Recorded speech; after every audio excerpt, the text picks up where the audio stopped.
Britain has authorized another vaccine for emergency use. One of the scientists who helped develop the Oxford-AstraZeneca vaccine calls it a vaccine for the world.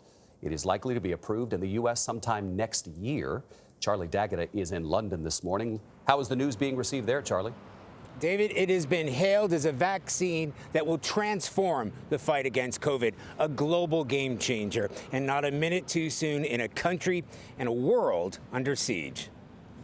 Cheap, easy to store and transport, and will vastly accelerate the vaccination program. Crucially, regulators decided the first dose provides good immunity, good enough to prevent hospitalization and serious disease. A second dose follows up to 12 weeks later. Unlike other vaccines that need a 28-day booster, that extended timeline allows for the production of more vaccine, effectively doubling the number of people who can get vaccinated in the short term. The number that'll be ready for next week is in the hundreds of thousands. And then the numbers increase significantly after that. The urgency could not be greater. Lines of ambulances with COVID patients inside have been stacked up outside hospitals as Britain recorded its highest one-day case total since the pandemic began.